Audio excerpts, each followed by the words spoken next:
I never expected to become an orphan at 25. The call came on a rainy Tuesday evening as I was finishing my shift at the bookstore.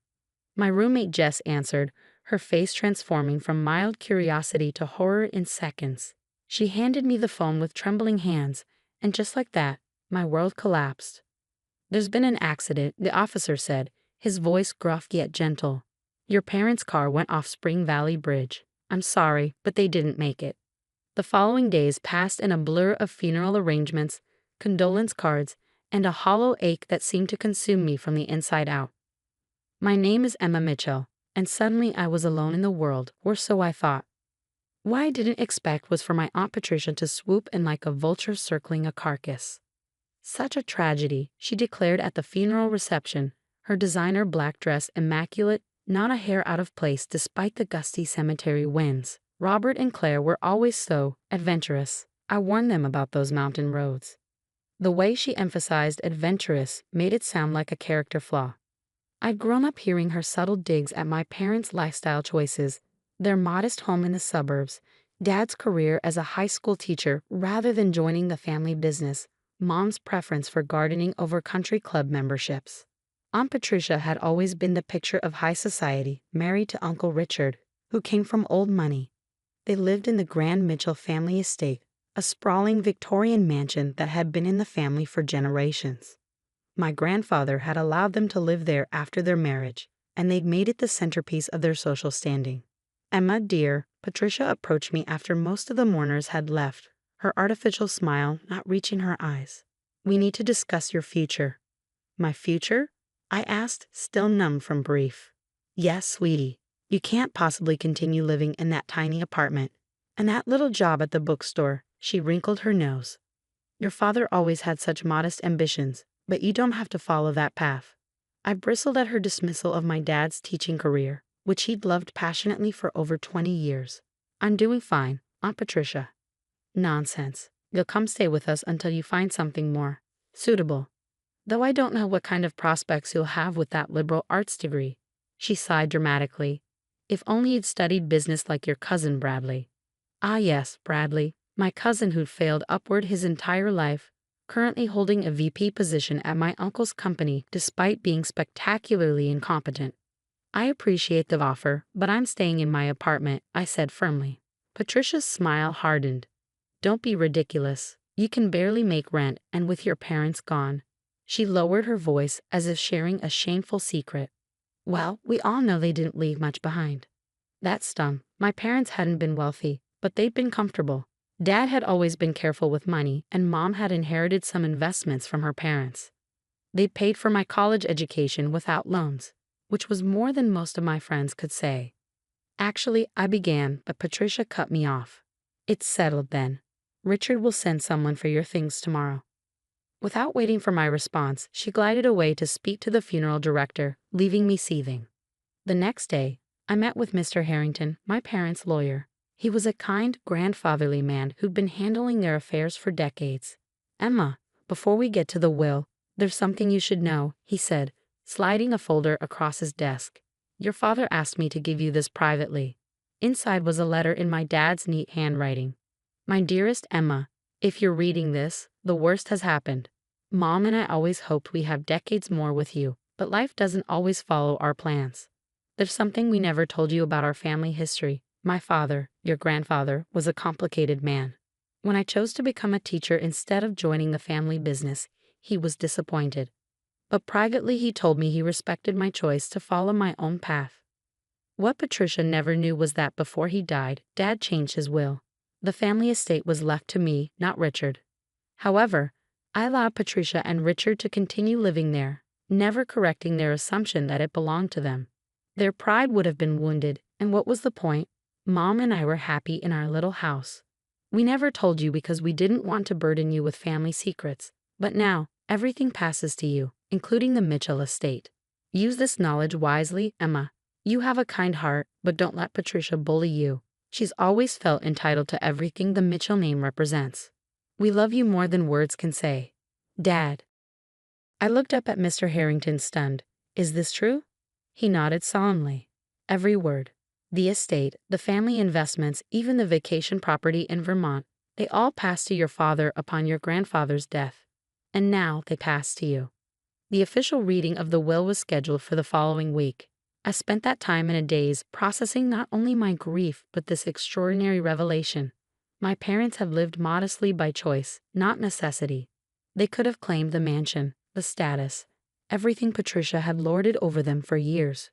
But they chose their quiet, happy life instead.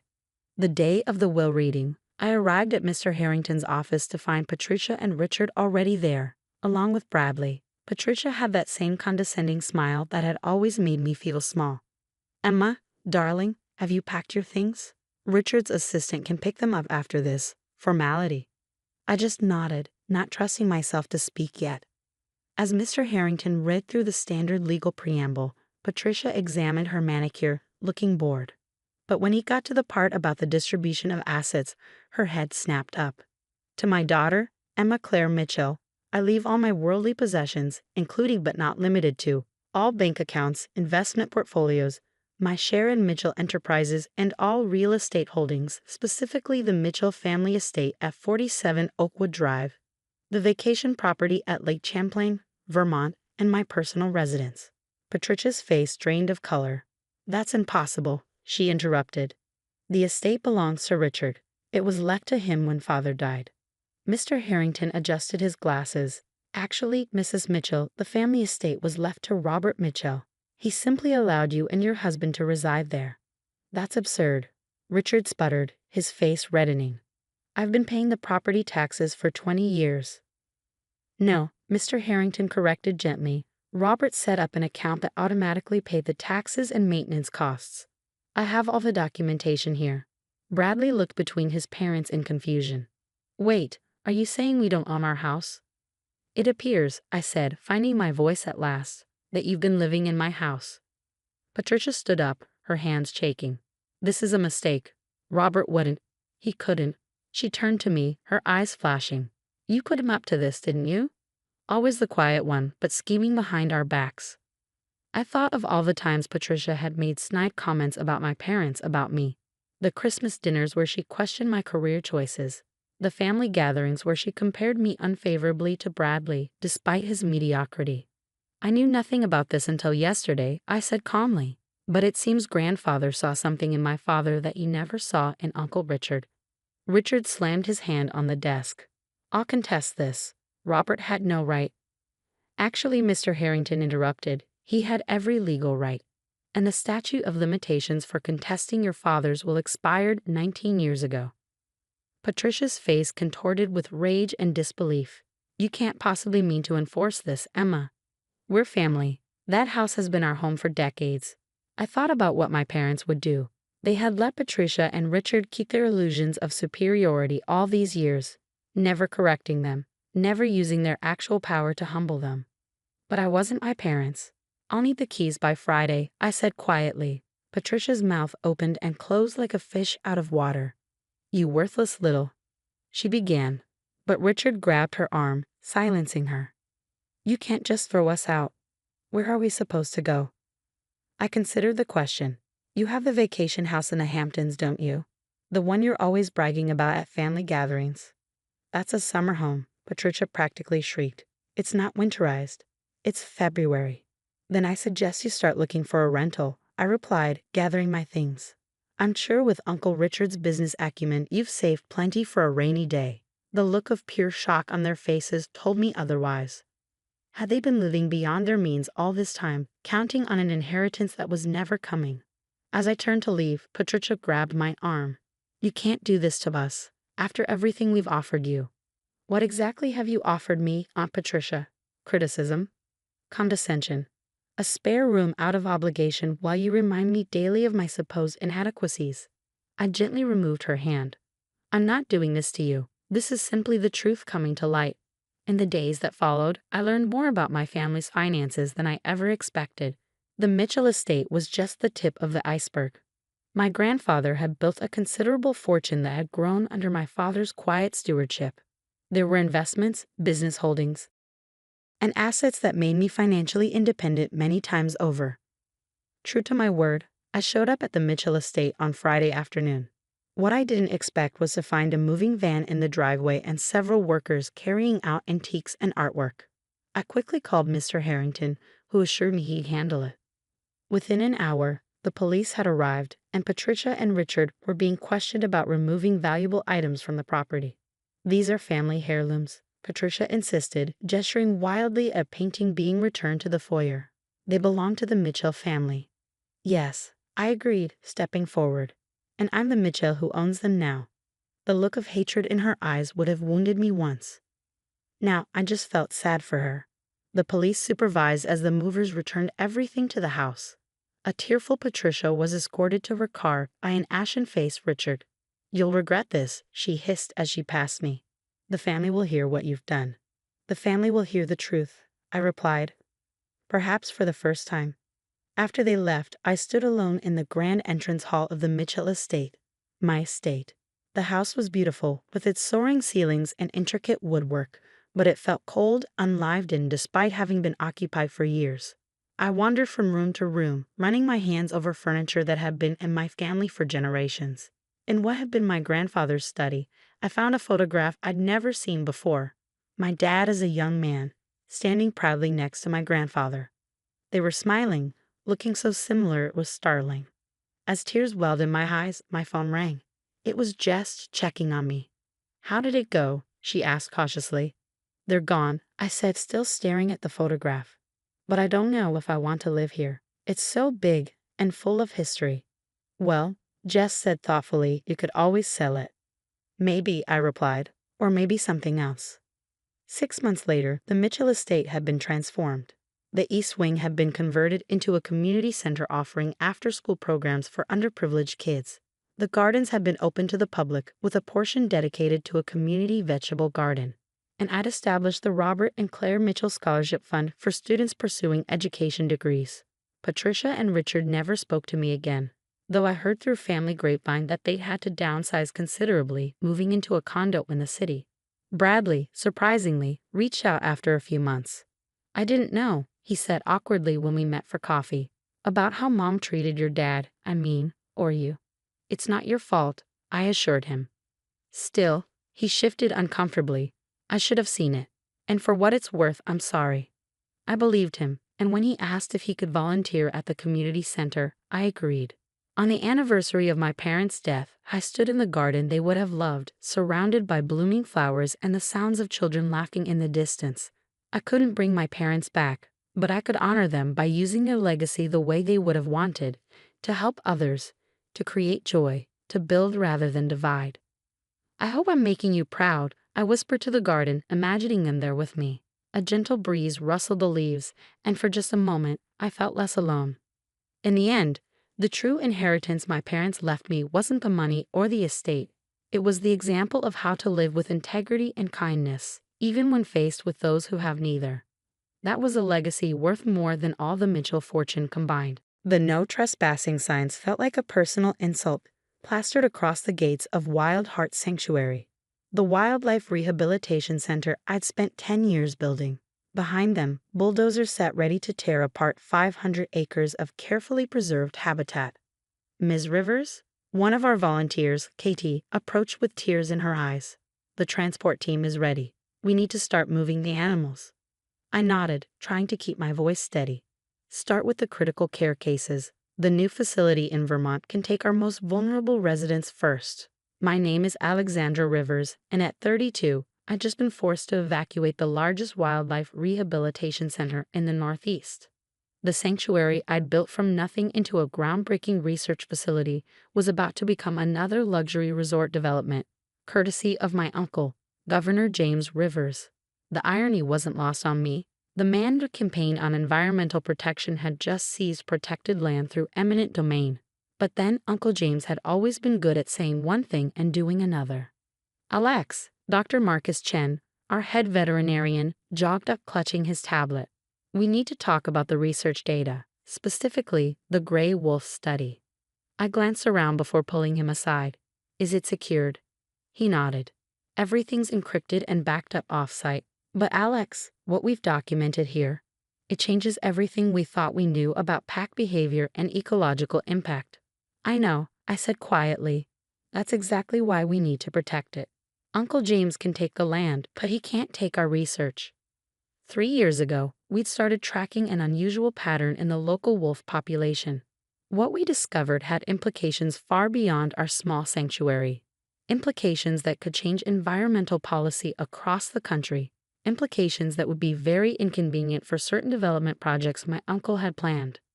Later that evening, I sat in my small office, soon to be demolished, reviewing years of carefully documented research. My phone buzzed with a text from my cousin Laura, Uncle James's daughter. "Dad's giving a press conference tomorrow of the exciting new economic development. Please tell me you have a plan." I did have a plan, but first, I had to get through the most difficult part, evacuating the animals who'd called Wild Heart home. The next morning, I watched the local news from the sanctuary's makeshift command center as Uncle James stood at his podium, perfectly groomed and radiating authority. "This project represents a vital economic opportunity for our state," he announced, gesturing to architectural renderings of the proposed resort. "While we respect the work of Wild Heart Sanctuary, we must balance environmental concerns with progress." My phone rang.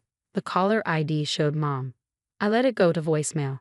She'd been trying to play peacemaker ever since James announced the land seizure, suggesting I take a position with the family's real estate development company instead. "Alex," Katie called from the doorway. "The news crews are here. They want a statement." I smoothed down my well-worn field jacket and stepped outside. Cameras turned to focus on me as reporters shouted questions.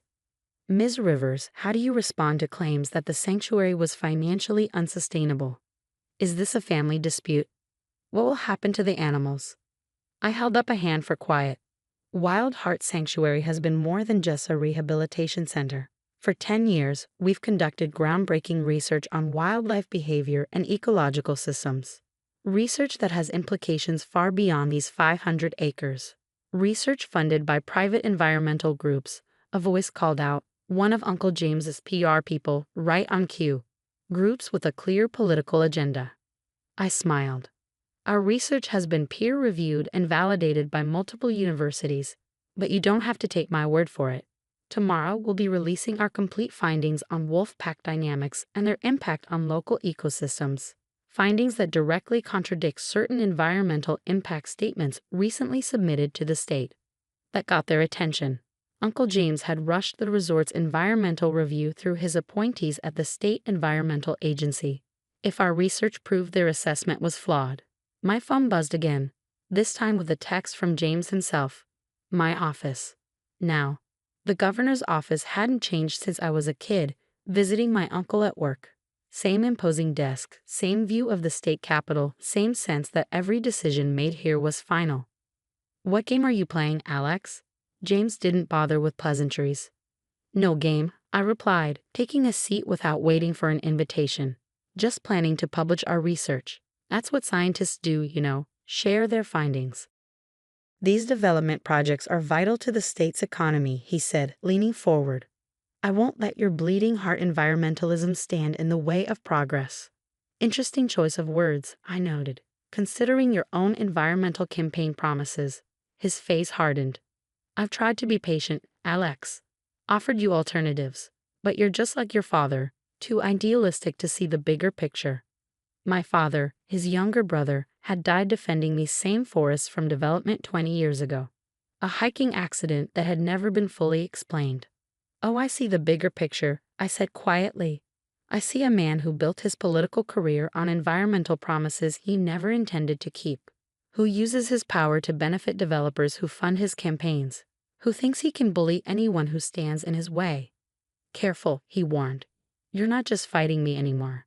The state has approved these projects. The contracts are signed." I stood up, pulling a USB drive from my pocket and placing it on his desk. "You might want to review our research before those contracts are finalized, particularly the parts about how wolf pack territories impact the entire ecosystem. The parts that prove your environmental impact statements were, let's say, incomplete." "Are you threatening me?" "Not at all," I smiled. "Just sharing scientific data. That's still legal, isn't it? Even in this state." As I walked out, he called after me. "This isn't over, Alex. You can't win against the whole system." "Watch me," I murmured under my breath. Back at the sanctuary, evacuation was in full swing. Our resident animals, those that couldn't be released back into the wild, were being carefully transported to partner facilities across the country. Marcus met me at the medical building, his face grave. They're trying to access our research servers. Multiple attempts from state IP addresses. Let them try, I said. The real data is safe. What they'll find is exactly what we want them to see, for now. What Uncle James didn't know was that we'd been preparing for this for months. Every piece of data, every observation, every breakthrough had been carefully documented and verified by independent researchers. More importantly, we discovered something in our wolf study that would change the entire conversation about land development in the region. We just had to play it perfectly. The morning our research was scheduled to be released, I arrived at the sanctuary to find state police blocking the entrance. "Sorry, Ms. Rivers," Officer Martinez said apologetically. "Governor's orders. The property is now under state control." I nodded, having expected this. "That's fine. Everything we need is already secured." My phone buzzed. A message from Laura. "Dad's called an emergency meeting with his development team. He looks worried." Good, he should be. At exactly 9 a.m., our research went public, not through state channels or local media, but simultaneously through 3 major environmental science journals and the National Wildlife Federation. Groundbreaking study reveals critical wolf ecosystem link. Wild Heart Sanctuary research challenges development paradigm. New data shows protected habitats more vital than previously thought. The headlines rolled in as our years of meticulous research hit the scientific community. But the real bombshell wasn't in the headlines. "Alex," Marcus called, watching the coverage on his laptop. "They found it." I leaned over his shoulder to watch as environmental reporters began focusing on one specific aspect of our findings: the discovery of a previously unknown pattern of wolf migration that proved the entire region was a crucial wildlife corridor. A corridor that ran right through Uncle James's planned development sites. My phone rang. A Washington, D.C. number. "Ms. Rivers, this is Senator Collins from the Environmental Committee. We'd like you to testify about your findings." The next few hours were chaos. Environmental groups began filing emergency injunctions against the development projects. Scientific organizations released statements supporting our research. And Uncle James, "What have you done?" he demanded, storming into the small office space we'd rented in town. "Do you have any idea how many millions in contracts you've just endangered?" "Interesting that you're worried about contracts," I replied calmly, "and not about the environmental impact our research revealed." "This is revenge, isn't it?" he snarled. "For the sanctuary?" "No, Uncle James. This is science. The fact that it exposes your corruption is just a bonus." His face reddened. "You think you've won. I still control the state environmental agency. They'll discredit your research." "They can try," I said. "But we've had 3 independent universities verify our findings." And I paused for effect. "The FBI is very interested in how certain environmental impact statements got approved despite contradicting available data." That hit home.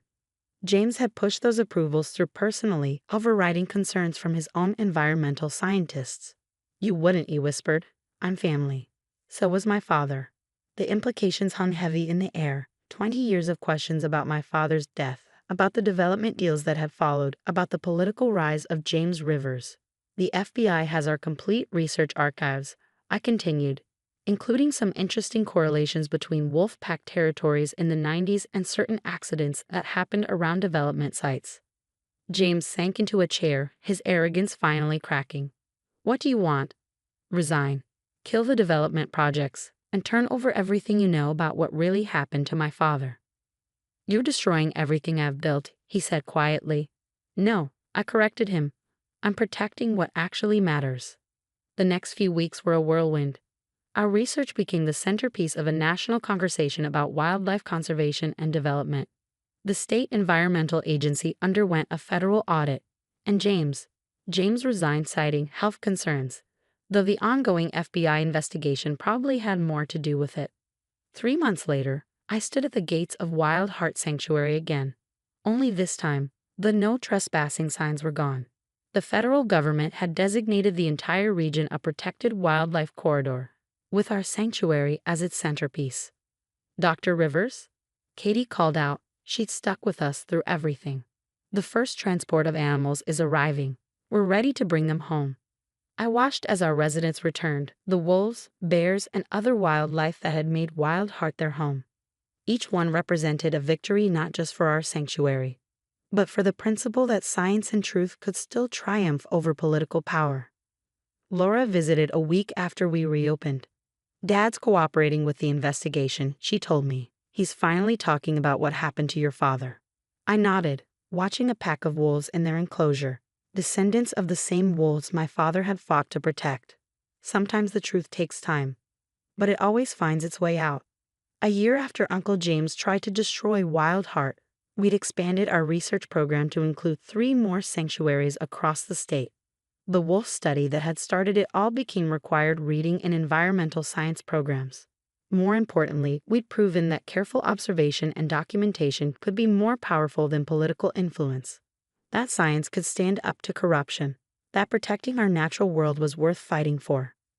The old governor's mansion, James's pride and joy, was turned into an environmental education center. Sometimes I catch him washing our sanctuary's public wetlands, seeing the wolves he tried to displace thriving in their protected habitat.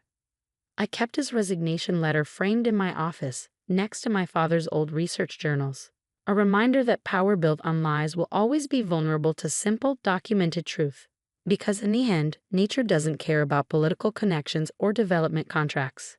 It only cares about survival, about balance, about the intricate web of life that connects us all. And sometimes protecting that web requires not just scientific knowledge, but the courage to use it. The conference room of Harrison and Associates, Chicago's most prestigious corporate law firm, had always felt like a fortress of power. Brazilian mahogany walls, leather chairs worth more than my car, and a view of Lake Michigan that made clients feel like gods looking down on mere mortals. Today, that fortress was being used to execute my professional murder.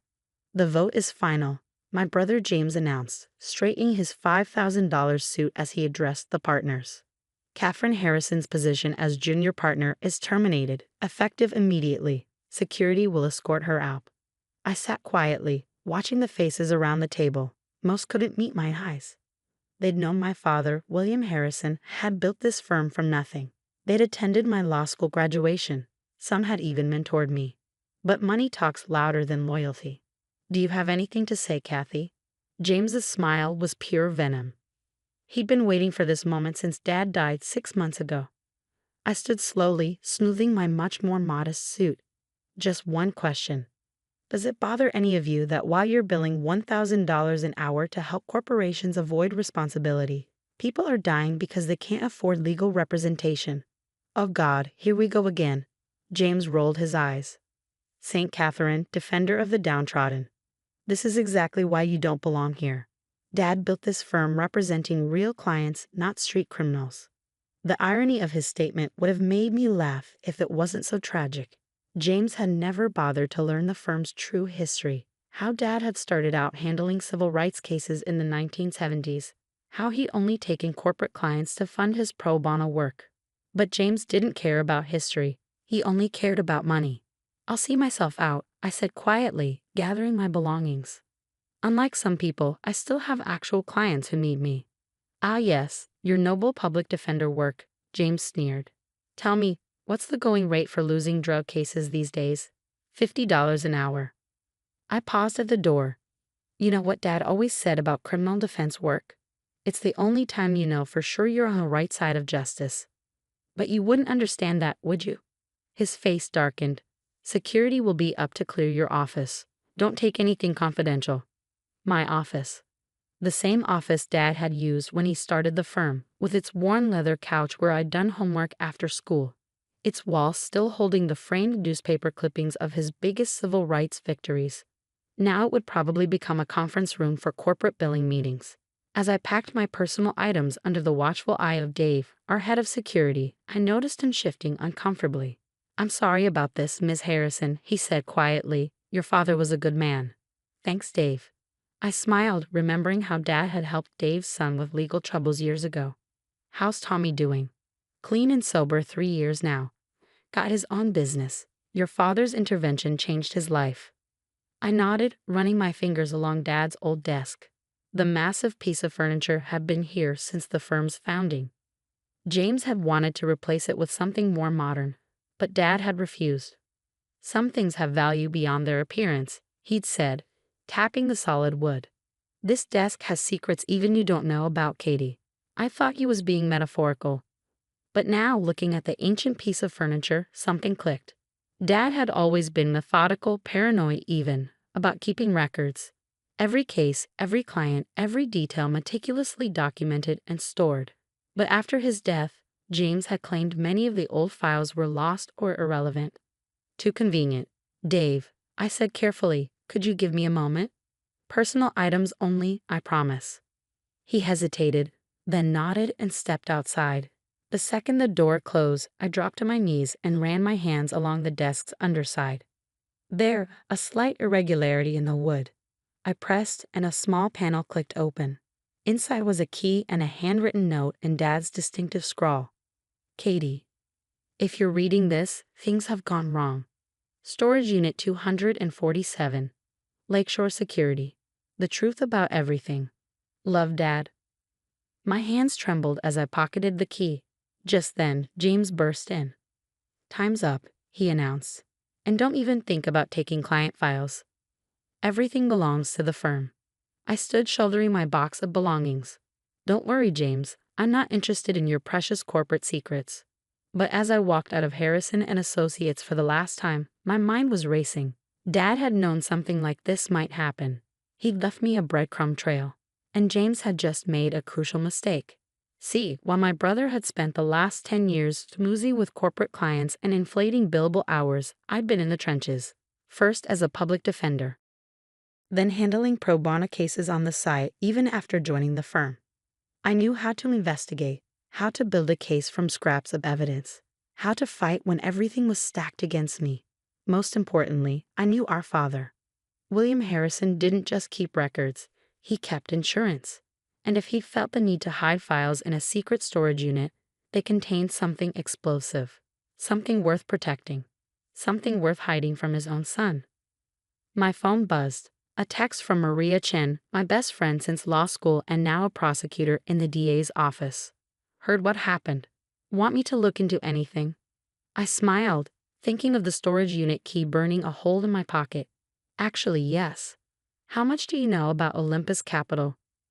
Olympus was our biggest client, a hedge fund that controlled billions in investments. James had personally handled their account for the last 5 years, bragging about the astronomical fees they paid. But I remembered Dad's face whenever Olympus came up. The way he'd get quiet, thoughtful, like he was carrying a weight he couldn't talk about. I'll check, Maria replied. But be careful. Those people play rough. I hailed a cab, directing it toward Lakeshore Security. My public defender's salary wouldn't cover fancy lunches anymore, but it would keep me alive while I investigated. Because that's what Dad had taught me. Justice isn't about marble offices and expensive suits. It's about truth, about doing what's right no matter the cost.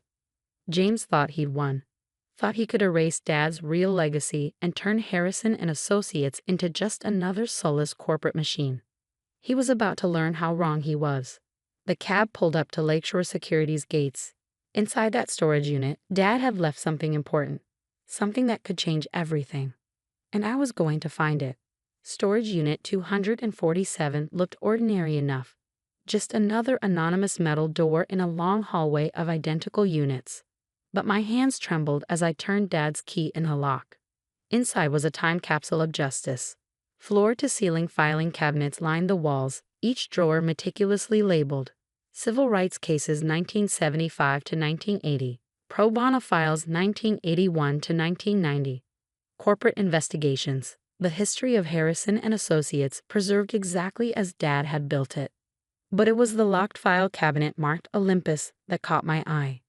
The key from Dad's desk worked here too. Inside, I found something extraordinary. 15 years of secret investigation into Olympus Capital. Bank records, witness statements, internal memos, evidence of massive financial fraud, money laundering, even connections to organized crime. Dad had been building a case against our biggest client. My phone buzzed. Maria calling from the DA's office. Kat, you need to hear this, she said without preamble. We've been investigating Olympus Capital for months. They're running a massive Ponzi scheme, but we can't prove it without internal documents. The kind of documents a law firm might have. I'm looking at them right now, I said quietly, flipping through the files. Dad knew. He'd been gathering evidence for years. That's why they killed him. The words hit me like a physical blow. What? Your father's heart attack 6 months ago. Our forensics team found traces of a drug that mimics cardiac arrest. We just couldn't prove who ordered it. The room spun. Dad's death. James's sudden alliance with Olympus. The missing files. It all made horrible sense. I need to get these files to you, I said, already starting to pack the most crucial documents. Be careful, Maria warned. If they find out you have this evidence. But I was already moving. Years of public defender work had taught me how to handle sensitive evidence. Within an hour, the key files were safely in Maria's hands, copies were secured with 3 different lawyers, and digital scans were uploaded to encrypted servers. Then I did something really dangerous. I called a press conference. This is a joke, James sputtered the next morning, storming into the conference room at the Four Seasons where I'd set up. You have no authority to speak about firm business.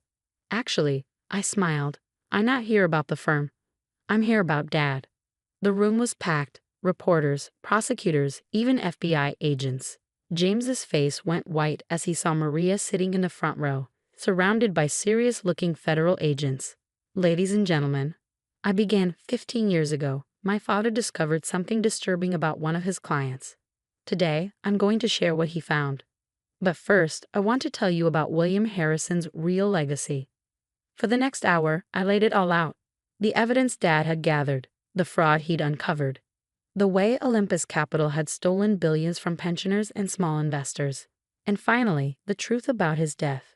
James tried to interrupt, tried to claim I was bitter about being fired, tried to discredit me as a failed public defender, but the evidence was overwhelming. By that afternoon, FBI agents were raiding Olympus Capital's offices. By evening, their CEO was in custody. And by nightfall, James himself was being led out of Harrison and Associates in handcuffs. You knew, I said quietly as they led him past me. You knew what they did to Dad. He was going to ruin everything, James spat. The firm, our reputation, our future. Olympus promised to make us the biggest firm in Chicago. Dad built this firm to help people, I replied, something you never understood. The aftermath was both swift and far-reaching. Olympus Capital's collapse made headlines for weeks. Thousands of defrauded investors would finally get justice, and Harrison and Associates faced a crisis of leadership. That's when the old guard stepped in. The partners have voted. Margaret Chen, our oldest senior partner, announced at an emergency meeting. In light of recent events, we're returning to the firm's original mission, and we need leadership that understands that mission. She smiled at me. Catherine Harrison, will you accept the position of managing partner? I looked around the conference room, the same room where James had fired me just weeks ago. But now the faces looking back at me were different. Humbled. Ready for change. On one condition, I said, we rebuild the pro bono practice, just like Dad wanted. The transformation of Harrison and Associates didn't happen overnight, but it happened. We kept the corporate clients, someone had to pay the bills. But we also took on civil rights cases, environmental causes, public interest litigation. Just like Dad had always intended. His old desk still sits in my office. I keep the secret compartment as a reminder that sometimes the most valuable things are hidden from view. Justice, integrity, truth. James went to prison for conspiracy and obstruction of justice. Most of the corrupt Olympus executives followed. The firm's reputation not only survived but grew stronger, known now for both professional excellence and ethical conviction. And me, I still take public defender cases on the side, still fight for the underdogs, still remember what Dad taught me of the true meaning of justice, because sometimes the best revenge isn't about destroying what others built. It's about revealing what was true all along. 1 year after the press conference, I sat in Dad's old office, my office now, looking through some of his earliest case files. Civil rights battles, environmental fights, David versus Goliath struggles where he stood with the righteous against the powerful. My phone buzzed. A text from Maria. Just won the Thompson case. Your pro bono advice made the difference. I smiled, thinking of how Dad would have loved this. His firm wasn't just surviving, it was fulfilling its original purpose. On my desk sat a framed quote, Dad's favorite saying about criminal defense work. It's the only time you know for sure you're on the right side of justice. But he was wrong about that. You're on the right side of justice whenever you fight for truth, whenever you stand up against corruption, whenever you choose what's right over what's profitable. James never understood that. He thought Dad's legacy was about money and power. But Dad's real legacy was about justice, about using the law to help people who needed it most. And that legacy was stronger now than ever. The sterling silver wire twisted smoothly under my pliers, forming the delicate spiral that would become the centerpiece of a custom necklace. Late afternoon sunlight streamed through my studio windows, glinting off the gemstones scattered across my workbench. This piece was for a bride who wanted something unique for her wedding day, an honor I never took lightly. My phone buzzed, interrupting my focus. It was Mom, reminding me about the family barbecue this weekend. Don't forget the potato salad. Her text read, and Rachel and Lisa are excited to tell everyone about their new business venture. I sighed, setting down my tools. Rachel and Lisa, my cousins from my mother's side, had recently been posting cryptically enthusiastic messages on social media about becoming their own bosses and joining an amazing opportunity. Having been in business for myself for the past 5 years, I recognize the telltale signs of someone newly recruited into an NM scheme. The irony wasn't lost on me. For years, they dismissed my handmade jewelry business as just a hobby and not a real job. Now they were apparently entrepreneurs themselves, though I doubted they'd actually be creating anything except recruitment PowerPoint presentations. Saturday arrived with perfect late spring weather for a backyard gathering. I arrived at my parents' house balancing the requested potato salad and a small display of my latest pieces. Mom always liked to show off my work to the extended family, even if some of them didn't quite understand it. Julia, Rachel squealed when she saw me, rushing over with an enthusiasm that immediately put me on guard. She was wearing an expensive-looking blazer despite the casual setting, a large designer bag slung over her shoulder. We've been hoping to talk to you. Lisa materialized beside her, equally overdressed. Your timing is perfect. We have an amazing opportunity to share. Before I could respond, my mother called everyone to the food table. I gratefully escaped to help her set up. But I could feel my cousin's eyes following me, like predators waiting for the right moment to pounce. That moment came as people were settling into lawn chairs with their plates. Rachel clanked her glass with a knife, drawing everyone's attention. Lisa and I have an exciting announcement, she declared. We've recently partnered with Luminous Life, a revolutionary wellness and lifestyle company that's changing the way people think about success and financial freedom. I took a long sip of my lemonade, watching as they launched into what was clearly a rehearsed presentation. The company sold everything from supplements to skincare to scented candles, they explained, but the real opportunity was in building your own team and leveraging your network for unlimited earning potential. Julia, Lisa suddenly called out, making me choke on my drink. You should totally join our team. You already have experience selling online with your little craft business. It's not a craft business, I corrected automatically. I design and create custom fine jewelry. Each piece is. But imagine scaling that up. Rachel interrupted. Instead of being limited by how much you can make yourself, you could have a whole team under you. That's the beauty of our business model.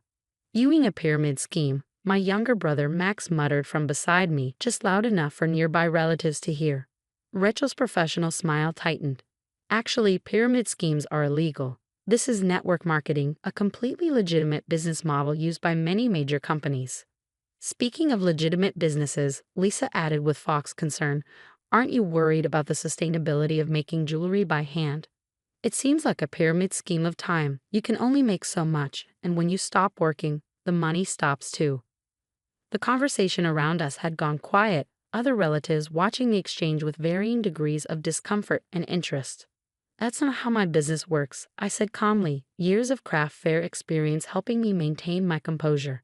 I create unique pieces that hold their value, build relationships with clients who return for multiple purchases, and but you're still trading time for money, Rachel insisted. With Luminous Life, you build residual income. The more people you bring in, the more you earn from their sales and their recruits' sales. It's exponential growth. That's literally the definition of a pyramid scheme, Max muttered again. Before the situation could escalate further, Dad announced it was time for the traditional family softball game.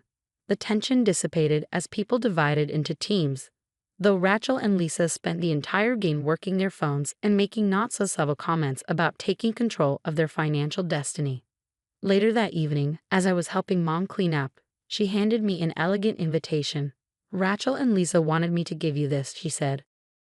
"They're having some kind of business launch party next weekend." I examined the card, printed on expensive paper with gold foil accents. "Luminous Life Leadership Launch," it proclaimed, promising an evening of networking, opportunity, and empowerment at an upscale hotel downtown. "You don't have to go," Mom said quietly, reading my expression. "I know they were difficult today." I was about to decline when something caught my eye on the invitation. Special guest speaker, Cameron Brooks, Regional Director of Development. Cameron Brooks. The name triggered a memory from my early days of researching small business practices. He'd been involved in several controversial and companies that had eventually been shut down by regulators for fraudulent practices. "Actually," I said slowly, "I think I will attend." The week before the launch party, I did my homework. Hours of research confirmed my suspicions about Cameron Brooks and revealed disturbing patterns in Luminous Life's business practices. Their products were drastically overpriced and made with cheap ingredients despite luxury branding. Their income disclosure statements, buried deep in legal documents, showed that over 97% of independent consultants lost money. Most importantly, I found documentation of pending lawsuits and regulatory investigations into their deceptive recruitment practices. The night of the party, I arrived at the hotel wearing my most professional outfit, a leather portfolio tucked under my arm. The ballroom had been decorated like a motivational seminar, with dramatic lighting and banners proclaiming your dreams are within reach, and be your own boss. Rachel and Lisa worked the room in matching blazers, both practically vibrating with rehearsed enthusiasm as they introduced potential recruits to other successful leaders in the company. I recognized several faces from local business networking events I'd attended, people who moved from one MM to another, always chasing the next big opportunity. "Julia." Rachel spotted me and rushed over. "We knew you'd see the potential once you had time to think about it. Are you ready to join our team?" "I have some questions first," I said pleasantly. "Is Cameron Brooks here yet?" "Yes, he's amazing. He's meeting with VIP investors in the side room before his presentation. But don't worry, once you sign up as a consultant, you'll have access to all his training materials." Actually, I smiled. I think he'll want to talk to me now. I moved purposefully toward the side room, Rachel trailing behind, making increasingly anxious attempts to direct me toward the registration table instead. When I pushed open the door, Cameron Brooks was holding court with a small group of well-dressed investors, mid-pitch about expansion opportunities. "I'm so sorry," Rachel stammered. "She's not supposed to be in here." "Mr. Brooks," I said clearly, making him turn toward me. "I'm Julia Chen. I own Starlight Custom Jewelry and have some questions about Luminous Life's business model." His practiced smile never wavered. Always happy to talk business with a fellow entrepreneur, perhaps after the main presentation. Specifically, I continued, opening my portfolio, "I'd like to discuss the pending investigations by the FTC into your recruitment practices and a class action lawsuit in California regarding misrepresented income potential." The room went very quiet. The investors stopped their conversation, turning to listen. "I'm not sure what you're referring to," Cameron said smoothly, but I saw the flash of recognition in his eyes. I withdrew a stack of documents from my portfolio. "These are public records of the regulatory actions against your previous companies. Alight Wellness, Prosperity Partners, and Global Vision Ventures. All shut down for operating as pyramid schemes between 2015 and 2020. One of the investors reached for the documents. Cameron took a step forward as if to intervene, but I was already handing copies to everyone in the room. "I also have Luminous Life's actual income disclosure statements, not the selective statistics shown in your recruitment materials, but the full legal filings showing that less than 1% of consultants make a profit after expenses." "This is ridiculous," Rachel protested, but her voice shook slightly. "We have hundreds of successful consultants. You have hundreds of people buying expensive starter kits and recruiting others to do the same, I corrected. That's not a sustainable business model. It's a pyramid scheme with products as a thin disguise. I turned to address the increasingly concerned-looking investors directly. Would you like to see what a legitimate small business looks like? Without waiting for an answer, I pulled up my company's financials on my tablet. This is my jewelry business that Rachel and Lisa mocked as a pyramid scheme of time last week. 5 years of steady growth, positive cash flow, and actual product sales to real customers, not just consultants buying inventory they can't sell. The investors were examining my documents with growing alarm. One woman was already on her phone, presumably fact-checking my claims about the regulatory investigations. Here's the difference between a real business and a scam, I said, my voice carrying clearly in the stunned silence. I create actual value. I make products people want to buy because of their quality, not because they're pressured by friends and family. My customers don't have to recruit others to make money. They don't go into debt buying inventory they can't sell. Julia, Lisa pleaded, you don't understand how this works. I understand perfectly, I cut her off. I've spent years building a legitimate business while watching people like Mr. Brooks move from one pyramid scheme to another, leaving financial devastation in their wake. And now you're trying to recruit our entire family into the same trap. One of the investors stood up, gathering his papers. I think we've heard enough. Mr. Brooks, expect to hear from our attorneys about the misrepresentations in your investment proposal. Others followed suit, making hurried exits despite Cameron's increasingly desperate attempts to salvage the situation. Within minutes, the room had emptied except for me, my cousins, and a very angry-looking Cameron Brooks. You've just made a serious mistake, he said, his cultivated charm evaporating. No, I replied calmly, I've just prevented others from making a serious mistake. And I've documented everything, including this conversation, in case you're considering any kind of retaliation. I turned to my cousins, who looked shell-shocked. Rachel, Lisa, I know you thought you were pursuing a legitimate opportunity, but you're being scammed. The only people who make money in these schemes are the ones at the very top. People like Mr. Brooks who move on to the next scam when this one collapses. We've already invested so much, Lisa whispered, tears forming in her eyes. The starter kits, the training materials, the marketing packages. Step 1 is stopping the bleeding, I said more gently. Step 2 is reporting everything to the relevant authorities. I can help you with both. In the aftermath of that evening, Luminous Life's expansion plans in our city collapsed. The investors I'd warned spread the word through their networks, and Cameron Brooks disappeared to presumably start another scheme somewhere else. Rachel and Lisa initially refused to speak to me, embarrassed and angry about the public exposure. But 3 months later, Rachel called. I need your help, she said hesitantly. I want to start a real business. Not a scheme, not a recruitment thing. Something that actually helps people. What did you have in mind? I asked. I've been taking ceramics classes, she admitted. I really enjoy making things with my hands. I thought maybe you could show me how to start small. Build something legitimate. 6 months later, Rachel's pottery studio opened next door to my jewelry workshop. We share a small retail space, supporting each other's creative ventures and genuine entrepreneurship. Lisa eventually joined too, discovering a talent for business operations that makes both our companies run more smoothly. Sometimes at family gatherings, relatives still bring up the infamous launch party confrontation, usually with a mixture of admiration and lingering embarrassment. But more often, they ask about our latest designs, our upcoming collections, our actual successes built on creativity and hard work rather than pyramid-shaped promises. You know what the funny thing is? Rachel said recently as we were setting up a joint display for a local artisan fair. We used to think you were limiting yourself by making everything by hand. But you were building something real all along. I picked up one of her intricately glazed vases, admiring how it caught the light. That's the thing about real businesses, I replied. They're built on creating actual value, not just recruiting others to buy into a dream. Speaking of value, Lisa called from behind the counter where she was updating our inventory system. We just got another 5-star review for that custom wedding set you made last month.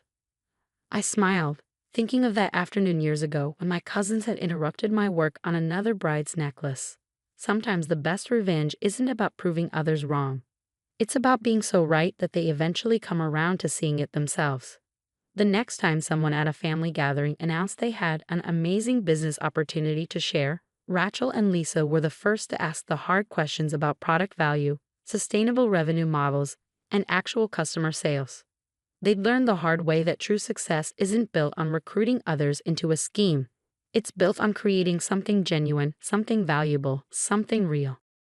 And that's a business model worth defending. I spent 18 months developing a revolutionary AI cybersecurity system that could predict and neutralize attacks before they happened. Nextech was supposed to be the perfect place to build it, well-funded, innovative, with all the resources I needed. What I didn't realize was that CEO Victor Carlton had a different plan. Wait until my project was nearly complete, then steal it. My name is Sophia Chen, and until yesterday, I was the lead AI architect at Nextech Solutions. I'd left a cushy job at Google to join this promising startup, bringing with me years of expertise and an idea I believed could change the cybersecurity landscape forever. The Precog security system, named after the precognitive beings in my favorite sci-fi movie, could identify attack patterns before they fully formed, creating defensive protocols that adapted in real time. For a year and a half, I worked 80-hour weeks, building the system from scratch. Victor would occasionally drop by my lab, asking seemingly innocent questions, reviewing progress reports. "Remarkable work, Sophia," he'd say, that million-dollar smile never quite reaching his eyes. "The board is thrilled with your progress." 3 days ago, I finally reached the milestone we'd been waiting for. Precog successfully predicted and neutralized a sophisticated attack simulation without any human intervention. It worked even better than I'd anticipated, identifying vulnerabilities I hadn't programmed it to recognize. The AI was learning, evolving. I immediately scheduled a meeting with Victor to share the breakthrough. His assistant, Megan, squeezed me in for a 15-minute slot the following afternoon. When I arrived, I found not just Victor, but also the company's lead counsel, Diana Wells, waiting for me. "Sit down, Sophia," Victor gestured to the chair across from him. "Diana's just here as a formality." Something in his tone made my stomach tighten. I sat, clutching my laptop with a demo ready to go. "Before we discuss your project," Victor began, sliding a document across the desk, "we need to address some concerns about your employment agreement." Diana spoke up, her voice professionally detached. Section 12.4 clearly states that all intellectual property developed using company resources belongs exclusively to Nextech Solutions. Of course, I nodded. I'm aware of standard IP clauses. But Precog was initiated before I joined Nextech. I have documentation proving. "We've reviewed your prior work," Diana interrupted. "While you had a basic concept, the actual functioning system was developed here, on our time, with our resources." Victor leaned forward, dropping the pretense. "Let's cut to the chase, Sophia. Precog belongs to Nextech. The board feels your compensation package is more than fair for what you've delivered." "My compensation package," I repeated, confusion giving way to dawning horror. Victor smiled thinly. "Your employment contract has a success bonus clause. You'll receive a one-time payment of $250,000 when Precog goes to market. Generous, considering industry standards." The betrayal hit like a physical blow. $250,000 for a system that would be worth billions. A system that represented years of my research, 18 months of my life. "Tomorrow," Victor continued, oblivious to my shock, "I'm presenting Precog to our biggest investors. We expect to secure an additional $50 million in funding. After that, we'll announce our exclusive new cybersecurity product." "You're firing me," I said flatly. "Transitioning you out," Diana corrected. "Effective immediately. With your bonus, of course." "Congratulations, your employment is terminated," Victor said with that predatory smirk I'd seen directed at competitors but never at me. "Our legal team confirms your algorithm belongs to Nextech under your contract." I should have argued, threatened legal action, made a scene. Instead, a strange calm settled over me. They expected resistance, had prepared for it. What they didn't know was that I prepared too. 6 months earlier, I discovered Victor had accessed my secure development server after hours. Nothing was taken, but the intrusion alerted me. From that moment, I began building safeguards into Precog, not just to protect it from external threats, but from internal ones too. I nodded quietly and handed over my laptop. Of course, Mr. Carlton. Good luck with the investor demo tomorrow. Security escorted me to my lab where I packed personal items under watchful eyes. As I left the building, badgeless and carrying a cardboard box like a cliché of corporate dismissal, I smiled thinking about the special code I hidden in the presentation, set to activate exactly 10 minutes in. That night, I didn't panic or plot revenge. I ordered takeout, watched mindless television, and waited. My phone rang at 9:30 p.m. Megan, Victor's assistant. "He wants to see you," she said without preamble. "Now." "It's almost 10 p.m., I replied calmly. "He says it's urgent." "A car is already on its way to your apartment." 40 minutes later, I was escorted into NextX's conference room. Victor sat alone at the head of the table, his normally immaculate appearance disheveled, tie loosened, hair standing up where he'd run his hands through it repeatedly. "Fix it," he demanded as soon as the door closed behind me. I settled into a chair, deliberately taking my time. "Fix what exactly?" "Don't play games, Sophia. You sabotaged the demo." I raised an eyebrow. "How could I?" "I've been gone for 24 hours. Security watched me clean out my desk. I didn't take any devices, access any systems." Victor slammed his hand on the table. The test run crashed. The entire system started identifying bizarre threats that don't exist, generating thousands of false positives. "It's completely unusable." "Sounds like a technical issue," I said. "Have you tried turning it off and on again?" His face flushed with anger. "This isn't funny. We have 12 major investors coming tomorrow. $50 million on the line." "Your investors," I reminded him. "Your system now, remember?" Victor took a deep breath, visibly forcing himself to calm down. When he spoke again, his voice had that smooth, persuasive quality that had convinced so many people, including me, to trust him. "Look, perhaps we were hasty yesterday. I'm prepared to discuss a more equitable arrangement, co-creator credit, a larger compensation package, maybe even some equity." I leaned back in my chair. "What exactly happened during your test run?" Victor hesitated, clearly weighing how much to reveal. The system seemed to turn on itself. It started identifying components of NextX's own network as threats. Then it began generating reports, hundreds of them, documenting what it called internal ethical breaches. I couldn't help smiling. Precog is designed to identify threats, Victor, all threats. "What did you do?" "I didn't sabotage anything. Precog is working exactly as designed. It's an AI system that learns and evolves to protect networks from malicious activity. During development, I fed it case studies of cyber attacks, including cases where threats came from inside organizations." Victor paled. "You taught it to spy on us?" "I taught it to recognize threats wherever they originate. It's detecting something it perceives as malicious within NextX. I wonder what that could be." Understanding dawned on his face. "The system thinks I'm the threat. Not you specifically, but perhaps certain behaviors, unauthorized server access, attempts to modify creator credentials, plans to misrepresent ownership to investors." Victor's expression hardened. "You can't prove any of that." "I don't need to. Precog has been documenting everything for months. Every unauthorized access, every copied file, every modified document. It's all there in those reports it generated, with timestamps, access logs, and recorded keystrokes." The silence that followed was profound.